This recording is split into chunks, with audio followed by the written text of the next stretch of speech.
हम लोग सदैव हिंदू राष्ट्र था, है और रहेगा। ये सब वोट बैंक की राजनीति है, वोट बैंक की खेला है। हमारा हिंदू राष्ट्र था, है और रहेगा। अब बाबा बागेश्वर जो कह रहे हैं वो बिल्कुल परफेक्ट रूट लाइन पे चल रहे हैं। यहाँ ओसामा बिन लादेन और दाऊद इब्राहिम नहीं चलेगी। हिंदू राष्ट्र का मतलब जो सनातन धर्म की संस्कृति की जो प्रवृत्तियाँ हैं, जिससे हम लोग जीवन जीने की कला पद्धति है, जो सबको जीने दो, जियो और जीने दो, खाओ और खाने दो, पढ़ो और पढ़ाओ, सेवा लो सेवा दो, सेवा करो सेवा करवाओ। ये कहने का मतलब है राजा का बेटा ही राजा बनना चाह रहा है। लेकिन भाजपा एक ऐसी संगठन है जो चप्पल पहन के, जो हवाई चप्पल पहन के चलते हैं, कोई किसान या कोई गरीब आदमी, उनका बेटा भी राष्ट्रीय अध्यक्ष बन सकता है। नमस्कार, आप देख रहे हैं न्यूज़ 1 इंडिया और मैं हूं आपके साथ आस्था तिवारी। अगर बात की जाए हिंदू राष्ट्र की, जी हाँ, एक तरफ लगातार बागेश्वर धाम बाबा जो है हिंदू राष्ट्र की मुहिम चढ़ चुके हैं, जहां लगातार हिंदू राष्ट्र देश को बनाने की बात कही जा रही है। वैसे में दिग्विजय सिंह ने बड़ा बयान दिया है कि हिंदू राष्ट्र असल मायने में होता क्या है। हर हिंदू राष्ट्र से नहीं बनता है। हिंदू राष्ट्र की अपनी एक मर्यादा होती है। हिंदू राष्ट्र जो होता है वो अपने काम के प्रति जाना जाता है। अब ऐसे में जो बाकी जो लोग हैं जो हिंदू राष्ट्र बनने की बात कहते हैं, उन सबको जेल में डाल देना चाहिए। एक सनातनी इसको किस तरीके से देख रहे हैं, आज इस पर चर्चा करेंगे। संजीव महाराज जी हमारे साथ जुड़े हुए हैं, जो मैथिली से आते हैं। सर, जिस तरीके से अगर बात की जाए, संपूर्ण विश्व में हिंदू राष्ट्र की अलग बागेश्वर बाबा जगा रहे हैं। अब दिग्विजय सिंह ने इसकी कटाक्ष करते हुए कहा है कि हिंदू राष्ट्र का मतलब ये नहीं कि हर एक हिंदू राष्ट्र से जुड़ा हुआ व्यक्ति है। कैसे देख रहे हैं? सबसे पहले आपके न्यूज़ इंडिया 1 चैनल को सभी दर्शक को बहुत बहुत अभिनंदन और बधाई देते हैं। और आज पूर्व प्रधानमंत्री अटल जी का पुण्यतिथि है, उस पर भी पूरे देश को देते हैं, बताते हैं और उनके लिए संवेदना व्यक्त करते हैं। और माननीय पूर्व प्रधानमंत्री जी के आज इस दिवस पे हम लोग बड़ा दुखी भी हैं कि मेरे राष्ट्र नायक थे वो, और उन्होंने जो कार्य किए हैं पूरे विश्व की पटल पे है। उनके जैसा महारथी, उनके जैसा धुरंधर, उनके जैसा प्रकांड विद्वान, साहित्य के लेखक, कविताओं के सिरमौर, ऐसे मानव अब धरती पे नहीं आएंगे। उनके लिए मैं सभी अपनी राष्ट्र की तरफ से उनको श्रद्धांजलि समर्पित करता हूँ। रही बात हिंदू राष्ट्र की, भारत पहले भी हिंदू राष्ट्र था, मैं आज भी हिंदू राष्ट्र है, और मैं रहूँ ना रहूँ, सदैव माँ भारती का आंचल सनातन संस्कृति से भरा हुआ है। ये सदैव हिंदू राष्ट्र ही रहेगा। पूरे विश्व हिंदू एक जीवन जीने की कला पद्धति है, जिनमें सबका साथ, सबका विकास, सबका प्रयास किया जाता है। माँ बेटी बहनों के सम्मान किए जाते हैं, रिश्ते के मोल जाने जाते हैं, गरीबों के लिए सेवा माने जाते हैं। हम जब पूजन बंदन भी करते हैं हिंदू धर्म में, तो कहते हैं कि धर्म की जय हो, अधर्म का नाश हो, प्राणियों में सद्भावना हो, विश्व का कल्याण हो।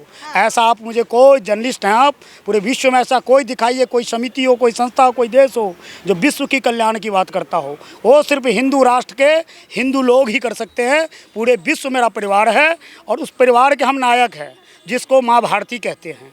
और हम उनके पुत्र होने के नाते हम लोग सदैव हिंदू राष्ट्र था, है और रहेगा। और अब जैसे आप कोई नेता टिप्पणी करते हो तो उनकी राजनीति वोट बैंक है।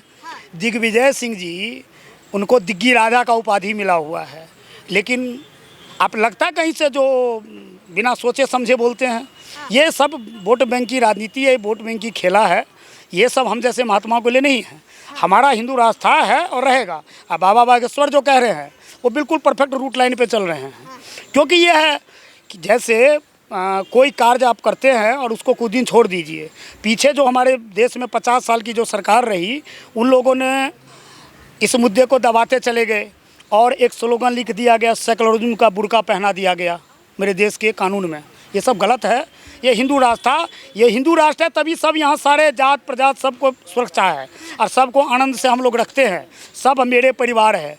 कोई हिंदू है वो भी मेरा परिवार है, कोई मुस्लिम है वो भी मेरा परिवार है, कोई सिख है वो भी मेरा परिवार है, कोई ईसाई है वो भी मेरा परिवार है।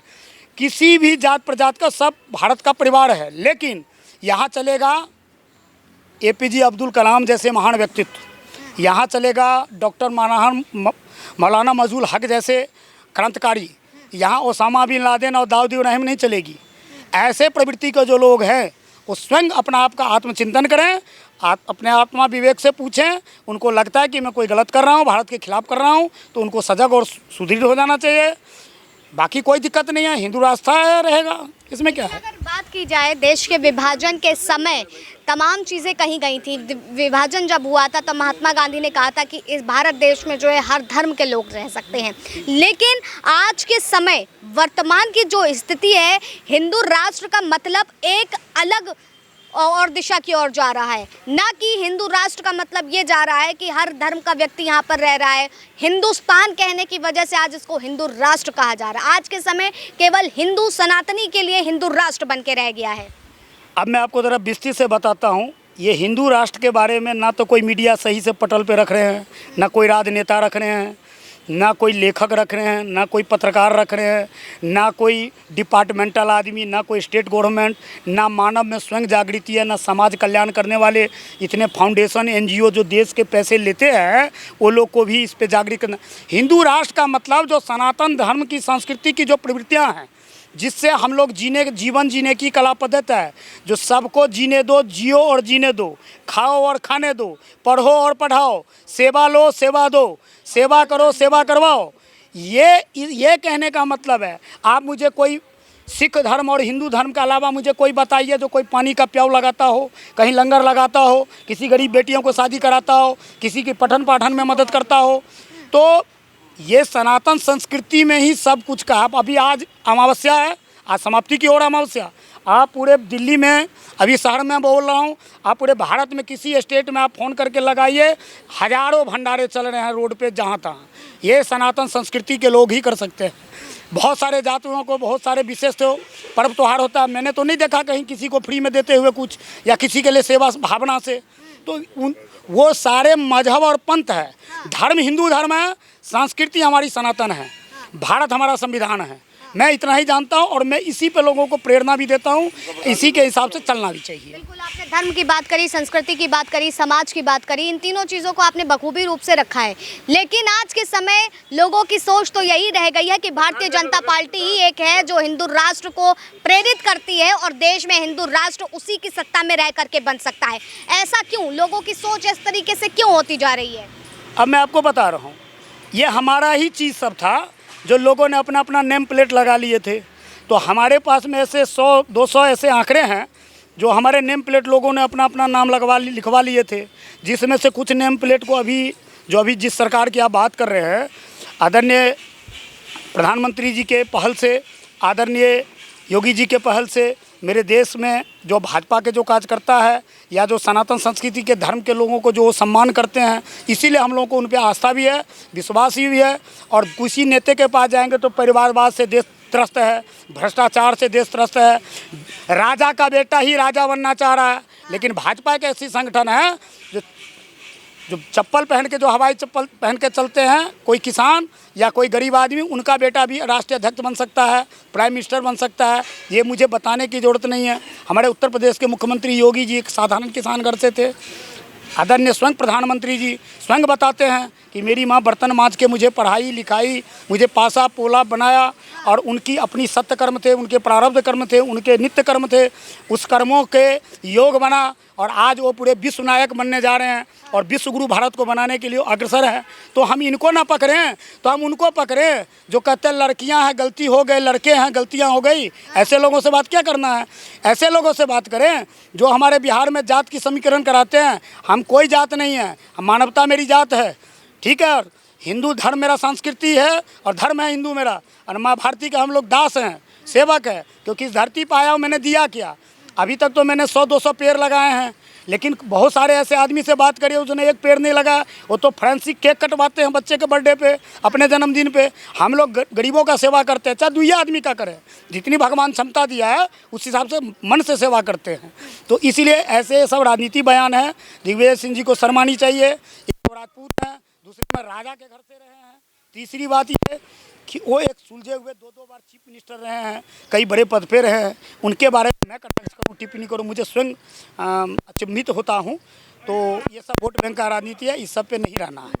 अगर इस बीच अगर बात की जाए हमारे हिंदू राष्ट्र की ओर बढ़ते हुए जिस तरीके से का तमाम चीज़ें हैं, लेकिन इस दरमियान देखें तो आज के समय जय श्री राम के जो नारे लगाए जाते हैं, अगर श्री राम की बात की जाए तो उनका आचरण बहुत ही साधारण व्यक्तित्व और सरल कोमल भाव के वो थे, जैसा कि हमने अपने पुराणों में पढ़ा है, रामायण में पढ़ा है। लेकिन उसके बाद भी आज जिस तरीके से हल्ला गुल्ला होते हुए रोड पर युवा निकलते हैं और जय श्री राम के नारे लगाते हैं, क्या ये सारी चीज़ें औचित्य हैं?